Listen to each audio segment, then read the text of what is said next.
Alright, so let's go over the composition. Now, the composition in this song is fairly simple, since this song is mostly for demonstration purposes, but there are some kind of techniques that I would like to highlight. So the way I normally start a song is with the chords. I find it's much easier to write a catchy melody over a decent chord progression that's already established, because then I can kind of just noodle over it on a keyboard until I come up with something that sounds good. So that's definitely what I ended up doing here. So let's go ahead and look at these chords. And that's layered with another part, but I'll get to that later.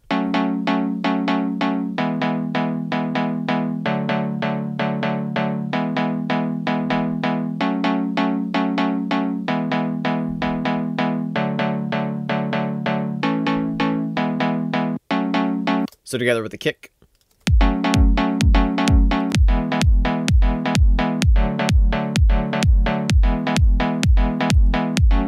So the first thing you notice is that syncopation, the way the pluck is kind of offbeat. This is a pretty standard dance pattern.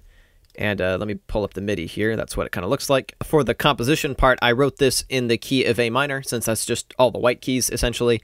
And that's easier for me to kind of get into that mode, because I'm decent with music theory, but I'm not a very good piano player. So I just kept it real easy on myself, and then was able to just drag the notes around to put them in the key of F sharp minor. So I've gone ahead and transposed this back to A minor for the time being, just to easily demonstrate this. So I've actually got my MIDI keyboard here so I can kind of show you how this ends up going. So I start off on A minor, so that's just the main chord, easy starting spot.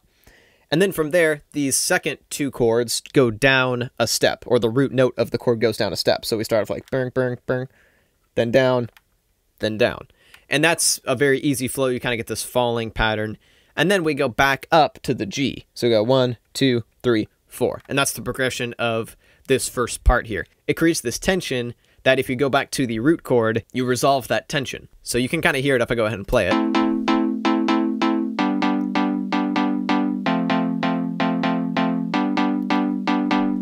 So if I just stop it there, it feels incomplete. It has to go somewhere.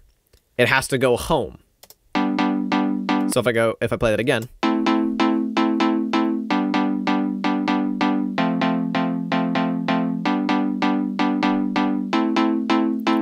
So then it feels like it's back to how everything should be. You feel that resolution.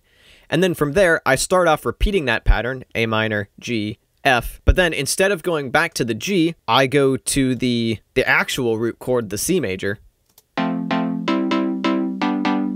which is why that feels so kind of happy and triumphant when it hits that C. So it goes A minor, G major, F major, C major, then back to the G, because once again, I want to create that tension that will make the chord progression loop nicely. Because it's one thing to have a chord progression that sounds nice on its own, but it's another thing entirely to make sure that chord progression actually sounds coherent if you loop it. Because, of course, this is progressive house. It's a very loop-based genre. So you want a chord progression where the very last chord leads very nicely into the first chord. That's something you really need to keep in mind while designing a chord progression. I could have just looped this first 4-bar part, but I chose not to because with an 8-bar progression, it allows you to create more interesting melodies that kind of go on a little more, take you on a little more of a journey. And a big important thing is that it's much easier to loop it without it getting boring. A 4-bar loop will get old twice as fast as an 8-bar loop. And since this is progressive house and the tracks tend to be decently long, and I didn't even go that long with this one, it's under 5 minutes. You want a chord progression that can loop nicely, not only in terms of the way it fits with itself, but also in terms of the fact that it doesn't get boring. It's got that variation built in. And then, of course, to transpose it back, I just grab this, hit Alt down,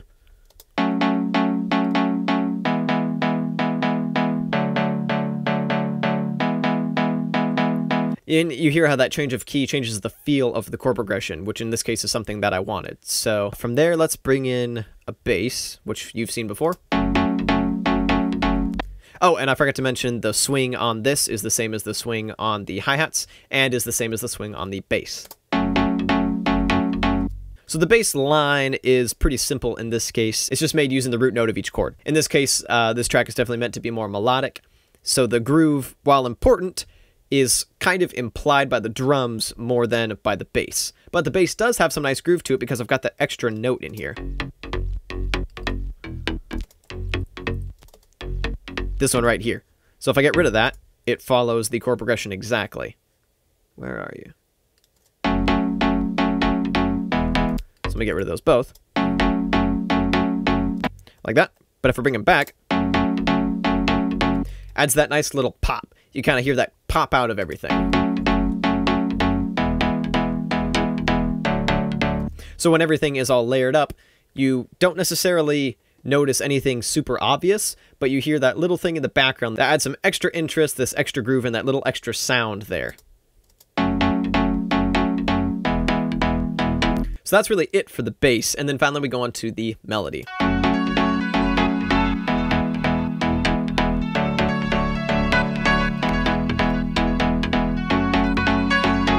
Get rid of all the ducking there.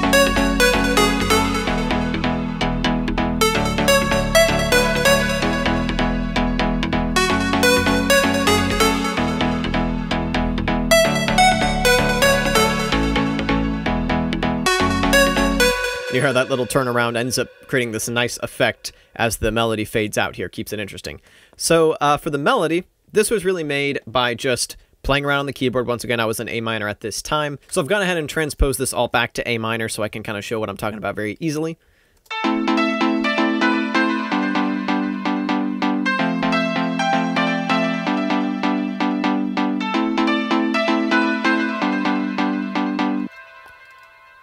So the melody starts off on the same note as the chord. So starts off in this case on A. And we immediately have this jump. And both these notes are part of the chord of A minor. In fact, this whole little sequence here fits comfortably within the chord of A minor, which is the chord that we are currently on.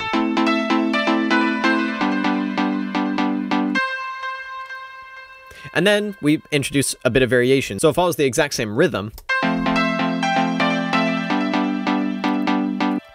but it tweaks the formula a bit. So now we're on C, E, G.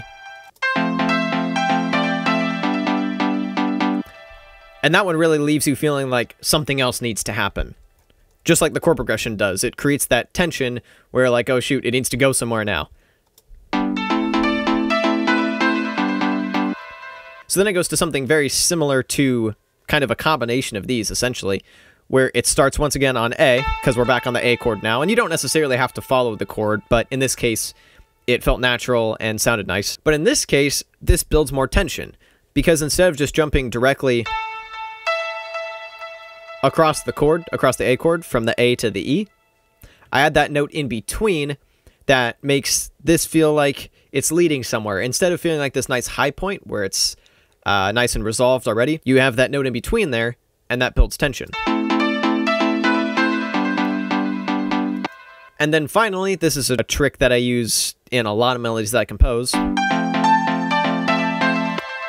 You go way higher than you previously did on that last section. So now we're on G to A, and that gives this nice triumphant feeling.